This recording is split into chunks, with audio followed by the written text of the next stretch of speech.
ìlú gbogbo wa lájijọ́ ní akramakumullah tó bá ń ṣẹ̀sìn ẹ̀sìn ni kó máa ṣe àmọ́ pé òní bá wọn òní báyàn sọ̀rọ̀ òní ìwàkiwà ni Allahu akbar àìgbọ́ ìsìlámù yìí akramakumullah òun náà ni èyí tí mo sọ yìí nísìnyí ẹ̀tọ́ láwọn àwọn oníkẹ́ni sàlàfúùlù àbí kí wọ́n pè wọ́n wá sọ pé ó tún ṣì sọ ó tún ṣì wí ó èwo sọ ti yẹ bẹ́ẹ̀ni èwo ló ṣì wí ó sì sọ èyí tẹ́mi sọ yìí ìwọ mú mi wà tó takò wọ́n yẹ sí pé wọ́n lè ṣe láì gbọ́rọ̀ yín wọ́n tẹ̀ máa gbọ́ náà ni wọ́n lè ṣe mo fọwọ́ di tí báyìí ó máa gbọ́ wọ́n àbáyé gbọ́ wọn gbádùn náà mo sọ níjẹjọ akramakumullah mo sọ̀rọ̀ áwòràyà ọ̀rọ̀ áwòràyà yẹn tí mo sọ lẹ́rọ mi bá wípé mo wá ní tíra tó wà kò sínú tíra ẹ sọ bí tíra tó wà ẹ sọ ó fa ìmọ̀ kan yẹn hàn Allahu akbar kọ́dà kò jẹ́ dòkítọ́rù dátà tó rù ní wọ́n fi gbé tọ́ba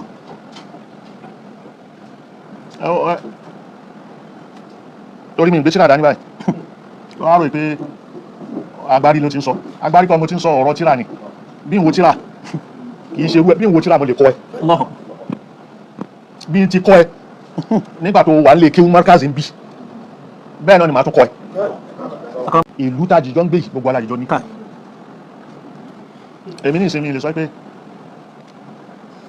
ọmọ Ìlọrin ni mí torí pé Ìlọrin jẹ́ ìlú Islam wọ́n bí mi sí Ìlọrin wọ́n bí mi sí Ìlọrin àmọ́ kí wọ́n sọ pé ọmọ Ìlọrin ni mí no mo lè jọ ọmọ Ìlọrin mo sì lè jẹ́ ọmọ Èkó mo lè jọ ọmọ Abẹ́òkúta yẹn wọ́n ń ṣe orò ṣòṣà gidi níbẹ̀ ṣé ìyẹn ni kó má kọ́kọ́ ọmọ ìlú mi kó má jọ ọmọ Abẹ́òkúta mọ́ akramakumullah ìlú pamọ́ pẹ́ kò ní kí ìmọ̀lẹ̀ má jáde láti bẹ̀ wọ́n sin àwọn àfáà síbẹ̀ ṣé kò dájú ládàbí ojú ọlọ́ọ̀ tààlà Abẹ́òkúta náà sin sí àfáà dáadáa mi ìfẹ́ máa tí bá dárúkọ tí bá bẹ̀rẹ̀ sí kún mọ́kí wọ́n á ní pé ó tún dé o ẹjẹ́ ń fi ilẹ̀ bẹ́ẹ̀ so Abẹ́òkúta bẹ̀rẹ̀ akramakumullah ibẹ̀ ni bàbá yẹn sùn àfáà yẹn sùn ojú ọlọ́ọ̀ tààlà kódà nínú ààfin Aké pálásì Aké akramakumullah ibẹ̀ ni wọ́n sin sí so Aláké mélòó ló wá jẹ́ mùsùlùmí títí dìsìn tó fi sin àfáà síbẹ̀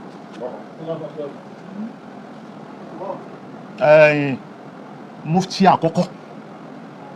nílọrin tí Sheikh Al-Adabi fún lóyè wípé mufti dín akramakumullah bàbá Salman bàbá wa Aké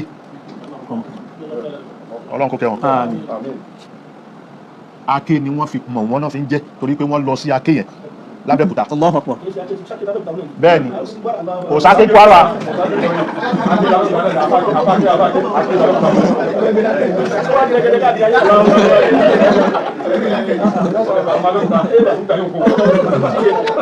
so ìyẹn ni ẹ tó fi ń júwe pé Islam ẹ̀kọ́ tí ń kọ́ wa ara mímọ̀ náà ni ẹ ti wá sọ̀rọ̀ kan ọ̀rọ̀ Al-Qur'ani ilẹ̀ kan gbà tí ń bá sọ̀rọ̀ thaqafa àti hadara mímọ̀ kan wà tí yẹn máa fi gbọ́ Al-Qur'ani yìí afẹ́ mọ́ kí ni ìyàtọ̀ tó wà láàrin at-tafsir wa at-ta'wil tafsir àti ta'wil ìyàtọ̀ wà anakumullah tafsir a máa ń tu nítumọ̀ pé o fẹ́ fásara ẹni tó díjú nínú Al-Qur'an o fẹ́ ṣàlàyé ẹ̀ tafsir ni ó fẹ́ lójú káṣọ kúrò lórí ẹ̀ tafsir ni anakumullah ta'wil òun ni ó yàtọ̀ sí tafsir anakumullah àmọ́ yàtọ̀ tó wà ń bẹ ní pé Al-Qur'ani sọ̀rọ̀ pé alif lam mim zalikal kitab zalikal kitab hudan linnas wa hudan lilmuttaqin a'udhu billahi minash shaitanir rajim bismillahir rahmanir rahim alif lam mim zalikal kitabu la rayba fihi hudan lilmuttaqin alif lam mim akramakumullah àwọn onítẹ̀síra sọ pé Allahu a'lamu bi muradihi bi dhalik ó lè tú ó sì lè tú méjèèjì ló lè ṣe ibi tó ti tú àwọn pẹ̀tí lákan ní uhadiyatul lugha wa thunaiyatul lugha tó bá bọ́ sọ́dọ̀ ní ọdún sọ́rọ̀fù a sọ fún ẹ pé al-kalima min salasati ahrufin akramakumullah òun ni bẹ́ẹ̀ sà so o lè min salasati ahrufi yẹn o lè pe èdè Lárúbáwá o lè gbé láti ibì kankan àfi kó wọ́n máa ní yẹ́dùn ó dín bẹ́ẹ̀ sà pé kò pé àràfin mẹ́ta bẹ́ẹ̀ sà ọjà sí kó dín òun nìyẹn bẹ́ẹ̀ dẹ̀ ni bó ṣe dín yẹn lọ́dọ̀ onísọ́rùfù ló ti dín bẹ́ẹ̀ sà àwọn wahadiyatul lugha àti sunaiyatul lugha kò dín bẹ́ẹ̀ sà akramakumullah kò dín bẹ́ẹ̀ ìdí tí ó fi dín tó bá lọ wo gbogbo nǹkan tó jẹ́ sùlásíyàtù yẹn sùlásí yẹn bẹ́ẹ̀ sà ìtumọ̀ ẹ̀ tó bá lọ wá àràfi tó ní sùlásí nínú mẹ́dà kan tó bá gégégé tó bá ṣẹ́kẹ̀yọ kan òun náà ní ìtumọ̀ kan náà ni akramakumullah akramakumullah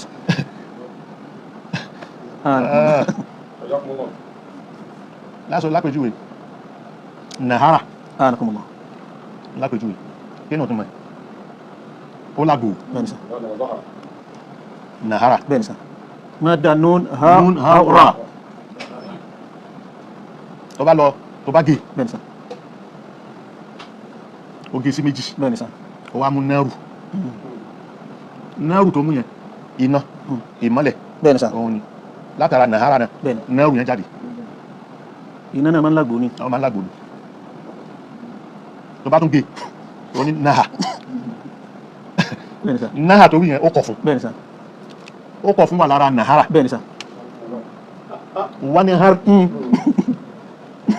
láti wala tanhar وأما سائل فلا تنهر وأما بنعمة ربك فحدث. ó jágbe mọ́ akramakumullah ẹ bá sì fẹ́ jágbe mọ́ yóò lágbó náà ni so sunaiya ni akramakumullah so ó gbogbo ẹ̀ ló wá ní ìtumọ̀ bẹ́ẹ̀ alif lam ra mim Mim. alif lam ra sod Naam. kof akramakumullah nun akramakumullah ó ní ìtumọ̀ akramakumullah جزاكم الله. lánàá àbíjọ́ mo ń sọ̀rọ̀ mo ní nun wal qalami wa ma yasturun ní classroom yìí náà ni bẹ́ẹ̀ni nun wal qalami wa ma yasturun nun bẹ́ẹ̀ ni mo fi wé fún ẹ pé kòkó dada ó kẹnu ó kẹnu ìtumọ̀ nun harafi kan nìyẹn bẹ́ẹ̀ ni sà ó sì ti mú kẹ́límà dání akramakumullah الله. ọlọ́run ò ṣe déédéé bẹ́ẹ̀ kó kàn máa ó kàn máa ṣe tala'ub bil alfaz aw bil huruf akramakumullah sà rárá gbogbo ẹ̀ ló ní mánà ọ̀rọ̀ ní sọ pé nun Allahu a'lamu bi muradi tó bá tu bẹ́ẹ̀ tàwílù ló ń ṣe yẹn àgbà fún bẹ́ẹ̀ àgbà fún bẹ́ẹ̀ ó lọ tó bá tó wá ní nun in tó fẹ́ sọ nù súra yẹn ó ti wà ń bẹ̀ Allahu akbar ó ní nun tó fẹ́ Allahu akbar جزاكم الله. bẹ́ẹ̀ ni alif lam alifu ní ó nítumọ̀ láàmù nítumọ̀ lọ́tọ̀ akramakumullah ra nítumọ̀ lọ́tọ̀ akramakumullah mẹ́tẹ̀ẹ̀ta wọn yìí àwọn ọ̀rọ̀ tó fẹ́ sọ ní akramakumullah kò bérédé kò bérédé so àlìjókòó sí ká máa ìgbà ọlá tó kúrò mẹ́ akramakumullah lọ wá tíra ẹ̀ ọ̀rọ̀ orí kọ́ mọ́ sọ bẹ́ẹ̀ ni akramakumullah sà náà tí ọlọ́run tí ó járí bàbá pẹ́ ọ̀rọ̀ sì pọ̀ níbi at-tafsir wa ta'wil yìí tafsir ìbàtò so ta'wil ọlọ́run á ní pé wa ma ya'lamu ta'wilahu illa Allah والراسخون في العلم. wáwò o lè dápọ̀ tí ó jẹ́ àtàfi akramakumullah sà جزاكم الله. wáwò yẹn lè fi ṣe sí ìnàfíyà akramakumullah bẹ́ẹ̀ni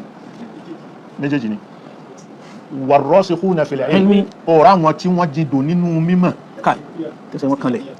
ìsìnàfíyà ni akramakumullah sà yaquluna Amanna. amanna bihi wọ́n ni àgbà hum alladhina fi qulubihim wa zayg amma kullun min indi rabbina gbogbo àtọ̀dọ̀ Ọlọ́run ló ti wá wa amma alladhina ìṣòdìṣọ́ àyà yẹn وما يعلم تأويله إلا الله. Ọlọ́run ló mọ tàwílù ẹ̀ والراسخون في العلم يقولون wọ́n bá ṣe ní آمنا به. ìsìnàfíyà àwọn yẹn wọ́n ní pé ó ara àwọn tí mímọ̀ wọn jìdò يقولون وأن آمنا آمنا به. به. àgbàgbọ́ كل من عند ربنا